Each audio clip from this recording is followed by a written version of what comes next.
So even from the first slide, I can see that I should actually change the title and call it, after Dr. Nita's talk, Vajra Anatomy, because that's actually far more accurate than exactly what I will be speaking on. So this is the wonderful thing about this conference, is that we all get to share our ideas and perspectives, and they all advance as a result of that. So I thank everyone here for the opportunity to share some thoughts on the Vajra body or Vajra anatomy in Tantric Buddhist practice. And I'm going to do something I never actually ever do, which is to actually read the paper rather than talk extemporaneously. But that's just really in the interest of time and efficiency. Let's see if I can master this device as well. It's not advancing for me. Could you please go to the first image? So I just want to open with a quote from the Samputra Tantra, that unless you know the hidden nature of the body, none of the 84,000 methods of Vajrayāna will yield any fruit. So this is established as a basis for what I would like to now speak about. And as I said, I apologize that I'm going to read it. And also, I'll let you know when we can advance some of the slides. So Vajrayāna, the tantric form of Mahayana Buddhism that flourished in India between the 6th and the 13th century, is customarily divided into three interconnected aspects: the development stage, Kerim, the completion stage, Dzogrim, and the path of liberation, Drolam. In the development stage, practitioners overcome limiting self-perceptions by conjuring themselves as tantric deities. In the completion stage, the wisdom and awareness of a Buddha is cultivated by practicing with one's physical body and the subtle energetic substrate of channels, winds, and vital essences. The path of liberation, also known as essence Mahamudra, or great perfection, Dzogchen, the mind's ultimate nature is revealed directly without dependence on secondary methods or techniques. So the path of skillful means, the title of this opening panel, refers to the diversity of techniques that comprise the first two aspects of Vajrayāna practice, namely the development stage and the completion stage.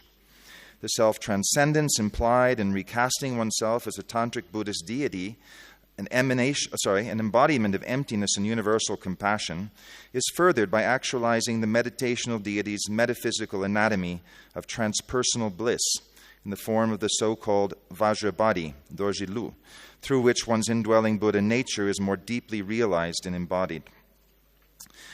Next image, please. Unlike early Buddhist doctrines that present male and female bodies as sources of potential suffering and even revulsion, Vajrayāna celebrates human embodiment as an indispensable vehicle of enlightenment. As the 8th century Indian Mahasiddha Saraha phrased it, "I have visited in my travels many temples, monasteries, and shrines, but none are as blissful as my own body." The female adept, Janadakini Sararajni, next slide, please, stated the matter even more clearly. "Do not seek an outer refuge. The body itself is a divine mandala. Don't look elsewhere for the deity. The mind itself, unborn and unperishable, is the ultimate Buddha and teacher." These are just two examples of how Vajrayāna's attitude towards the human body differs profoundly from the renunciatory ideal of early Buddhist doctrines. As the Enlightenment songs, the Doha of the Mahasiddhas, and the pre-commentarial Buddhist tantras, the Mula Tantras, make abundantly clear, psychosomatic bliss associated with the completion stage of Vajrayāna's path of skillful means naturally dispels the dualistic grasping of objectifying desire, the root cause of much unnecessary human suffering. It was this realization that reputedly prompted the great Brahman Saraha to leave the monastic confines of Nalanda Mahavihara and to cohabit with the female arrowsmiths, declaring that only now am I truly a monk, in reference to his having fully entered through the skillful means of karma mudra, the illuminating stream of non-dual enlightened awareness. These references to Tantric Buddhism's foundational scriptures and didactic biographies are merely to emphasize the body's central role in Vajrayāna practice. Nonetheless, the human body conceived in Vajrayāna is less the ephemeral assemblage of flesh, blood, and bones with which we characteristically identify, and which can inarguably be a source of perennial frustration and discontent, but rather an incorruptible, imaginal body of non-material energy channels, nadi, energetic currents, prana, and vital essences, bindu. that form the basis of the skillful means of Vajrayāna Buddhism. As Marpa Chukyaludro, the teacher of Milarepa, memorably declared in the 11th century, having mastered the path of channels and energy currents, the Buddha was in the palm of my hand. And the next section that I'd like to speak about is, and we can go through these images now from here onward just kind of randomly, because they're just going to be kind of background to what I'll be speaking about. So this next section is called Embodying Enlightenment. And just as atoms and molecules comprising physical matter alter through energetic interventions, so too does the human body. The skillful means deployed in Vajrayāna's completion stage practices engage the body-mind's energetic potential so as to reveal progressively transpersonal levels of consciousness and awareness. Through cultivation and redirection of flows of energy within the adamantine Vajra body, through mastery of respiration and physical yogas, Tsalung Trukor, adepts directly experience the illusory and therefore ultimately mutable, alterable nature of habitual self-perceptions, thus diminishing impediments to enlightened awareness. Transforming the body-mind through psychophysical techniques and thereby embodying and expressing one's indwelling Buddha nature is the essence of Vajrayāna Buddhist practice. As Khandra Yeshe Tsogyal famously proclaimed after her enlightenment through the skillful means of tumo, or incandescent heat, enlightenment arises from within the body, or it doesn't arise at all. Unless the body is realized as the perfect crucible for liberation, freedom from conditioned existence remains only an imaginary dream. Saraha similarly cautioned in his royal song that scholars endlessly expound the scriptures, knowing nothing of the Buddha concealed within their bodies. The essential practice of realizing Buddhahood through the agency of the Vajra body, or Vajra anatomy, was summarized by Mahasiddha Tilopa in his oral instructions on the 6 yogas. The yogic body, a network of energy channels, coarse and subtle, intersecting the energy fields, should be brought under control. The method begins with physical exercises. The energy winds are drawn inward, expanded, retained, and dissolved. There are 2 side channels, the central channel Avaduti and 4 chakras. Flames rise from the Chandali fire at the navel. A stream of nectar drips down from the syllable hum at the crown, invoking the 4 joys. So the next section, the anatomy of bliss, that while creation phase practices actively engaged in imagined tantric deities to transfigure conventional perceptions of self and reality, completion phase practices associated with the Vajra body magnify innate psychoenergetic activities in order to reveal transpersonal dimensions of the mind and the body. In yogic practice, the body's innermost structure is described as a network of 72,000 substantive and intangible pathways, referred to in Sanskrit as nadi, or in Tibetan as tsa. This paraphysiological circulatory system encompasses the flow of blood and lymphatic fluids, as well as subtle energy winds known as prana, or in Tibetan lung, that when consciously engaged function as vehicles of amplified awareness. Tibetan tradition Himalayan Buddhist tradition likens the integration of consciousness with these subtle energy currents to a rider mastering an otherwise unruly wind horse, and thus realizing the innate mind of non-referential joy, represented as the Mahasukhakaya, or body of great bliss, and experiential extension of the trinity of Dharmakaya, Sambhogakaya, and Nirmanakaya. In Vajrayāna tradition, meditation instruction on the body's internal mandala of energy channels, winds, and subtle essences is traditionally conferred in conjunction with the second of 4 successive empowerments, or abhisheka, culminating in the realization of the innate enlightenment of human embodiment. As described in the Vajra Tantra, the body is a shimmering jewel endowed with ambrosial nectars.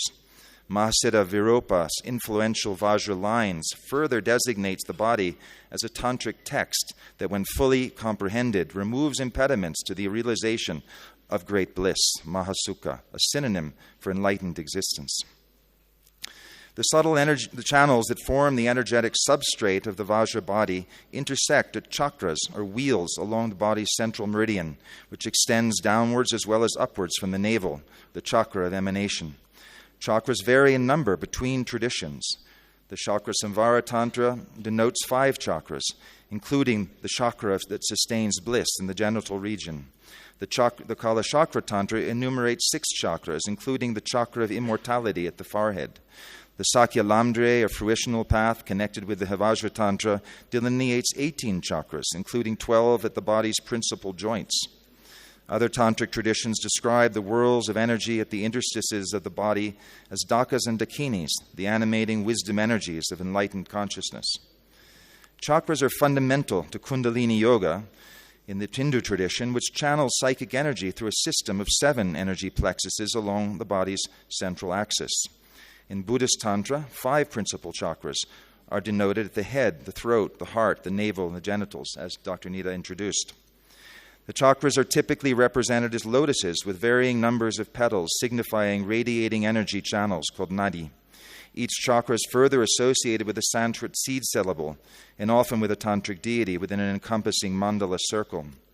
As symbols of subtle psychophysical processes connected with the flows of energy and consciousness throughout the human body, chakras support the attainment of Buddhahood through realization of embodied existence as a unity of emptiness, bliss, and compassion, the subjectively experienced essence of body, speech, and mind. Next section, maps of meditation. The subtle anatomy of the adamantine Vajra body is the basis in Vajrayāna Buddhism for realizing Buddhahood. The standard model of the Vajra body comprises a central channel, variously referred to as Madhya Nadi, Sushumna, and Avaduti, flanked by 2 lateral channels, the white Lalana, Kyangma in Tibetan, and the red Rasana, or Aroma in Tibetan. The majority of Vajrayāna's completion stage techniques involve drawing the winds from the 2 side channels and dissolving them into the central channel, which without any identifiable boundary represents an anatomical analog of emptiness or shunyata within the human body. The existential realization of bliss and emptiness, detong, and radiant compassion that arises through the skillful means of drawing the body's psychosomatic winds into the boundaryless central channel is further developed through completion stage practices centered on energetic focal points along the central axis of the Vajra body that correlate with 6 psychophysical processes that were codified in the 11th century as the 6 yogas of Naropa and the 6 yogas of Niguma, the female Mahasiddha who, depending on varying sources, was either Naropa's sister or spiritual consort. The so-called 6 yogas represent expedient extracts from the completion stage practices of the major Buddhist tantras of 11th century India, and they progress sequentially along the vertical axis of the Vajra body. But where did the imaginal psychophysical physiology of the Vajra body first arise as a basis for transforming human experience and realizing Buddhahood? So if we look to the Indian origins of the tradition, we see that although early Buddhist tantras, such as the 6th century secret assembly, the Guhya Samaja, describe energy flows within the practitioner's body, the Vajra Tantra, variously dated from the 8th to the 10th century, is the first to specify a specific number of channels, 32 in number, while the contemporaneous or slightly later Chakra Samvara Tantra is the first to enumerate chakras or focal points of awareness along the body's central axis. The transmission of Vajrayāna in Tibet during the time of Padmasambhava in the 8th century did not include completion stage practices based on channels, wheels, and essences, Tsalung Tigli, as these only emerged within the Nyingma tradition as a consequence of revealed treasure texts, terma, that were discovered from the 11th century onward after practices of channels, wheels, and essences had already been introduced in Tibet through the Kagyu and Sakya lineages, originating respectively with the 10th century Indian Mahasiddhas Tilopa and Viropa. Although practices relating to a Vajra body of channels, winds, and essences did not emerge in the Tibetan world in the Himalayas till the 11th century, antecedent traditions in India include the 7th to 8th century Brahma Yamala Tantra, a tantric Shaivite treatise that refers to 6 lotuses along the body's central meridian as gates for installing tantric deities. The 8th century Netra Tantra, also a Shaivite text, speaks similarly of wheels or chakras that are to be pierced with this so-called spear of awareness. But it is the 10th century Kubjika Mata Tantra, associated with the Kaula tradition of Tantric Shaivism, that first outlines the 6 chakras that we are familiar with today, from the perineum to the space between the eyebrows, with the 7th chakra, the 1,000-spoked Sahasrara chakra, at the crown of the head, added subsequently. Although historiographic evidence suggests that the fundamental constituents of the Vajra body, the channels and winds, emerged within the context of Tantric Shaivism, the 11th century Amrita Siddhi Tantra, realization of immortal nectar, arose at the interface of Shaivism and Vajrayana, and it is the first Indic text to specify dynamic yogic postures for clearing energetic blockages in the body's central channel, the Madhya Nadi. Disseminated in Tibet from the 12th century, the Amrita Siddhi advanced earlier Vajrayana accounts of yogic practice by introducing the transformative power of solar fire in the pelvic cavity. As the treatise states, the radiant sphere of the sun at the base of the central channel consumes the lunar secretion at the apex of the body's medial axis, thus leading to a divinized state in which the yogin, quote-unquote, the yogin is made of everything, composed of all elements, always dwelling in omniscience. Delighted, he or she liberates the world. Central to this process of self-transformation involving metaphors of sun, moon, and fire are psychophysical techniques that cause the body's innermost vital essences, or bindu, to infuse the axial core of the Vajra body and to thereby induce a radiant state of timeless awareness. It's important to point out that although practices connected to channel winds and subtle essences became increasingly secret within monastic communities, this was not always originally the case. One of the earliest datable accounts of external yogic exercises, trulkor, in Tibetan Buddhism is the so-called 32 actions of the path and result, composed by Padma Drukpa Dorje Gyalpo, who lived between 1110 and 1170, who maintained in the colophon of the text that these practices are suitable for both beginners and advanced practitioners alike and should be taught without restriction. The practices of channels and winds directly engage the subtle red and white essences innate to human embodiment, which we heard about in the opening talk. The words bindu or tigle in Tibetan has been multiple meanings depending on context, and I'm going to skip ahead in the interest of time. And just to go to the Vajrabadi yoga. So in practice, yogic methods connected with the Vajrabadi involve consciously engaging the human respiratory system so as to optimize the flow of energy and awareness within the body's internal network of psychic channels, and thereby removing subtle physiological, psychological, and energetic blockages called granthi along the body's central meridian. When practiced correctly, yogic breathing exercises connected with the body's channels and winds recalibrate consciousness by mobilizing the psychoenergetic resources of the upper and lower chakras and unifying consciousness at the heart center, the nexus of the body's estimated 75 trillion cells. In the illuminated heart, illusions of separation vanish, and what the Buddha called avidya, not knowing, transforms into radiant realization, the dynamic interconnectivity that unifies and empowers all life. And now I'm just going to skip to the conclusion. In essence, the 3 channels of the Vajra body refer to the structures and processes of flowing energy within the human body, while the subtle essences, the bindu or tigle, refers to a regenerative and perhaps endocrinal substrate through which a state of consciousness arises, characterized by bliss, clarity, and insight into the empty, dependently arising nature of all phenomena. From this perspective, channels represent the body's self-organizing principle, while the energy currents signify maintenance, and the bindu or tigle, the body's innate regenerative capacity. Traditional descriptions, however, tend to be more poetic. The 14th century Kashmiri adept Lala, for example, stated the matter succinctly. Gathering the reins of the equine mind and mastering the breath, the moon in my head melted, flowing throughout my body, nothingness merging with nothingness. While the creation phase practices of Vajrayāna Buddhism actively engage imagination, intellect, and emotion in liberating reified perceptions of reality, subtler yogic practices of the completion phase extend the process through an envisioned metaphysical anatomy activated through mental focus, respiratory control, and the dynamic physical disciplines of Tsalung Trulkor, the magical wheel of channels and winds that reveal the body as an unimpeded flow of luminous awareness. while the 6 yogas at the completion stage, based on the yogic or Vajra body, entrain psychophysiological processes towards realization of illuminated condition of body, speech, and mind, recent advances in the scientific study of human anatomy have revealed previously unknown structures and processes that may influence the ways in which practices based on the Vajra body are presented in future generations.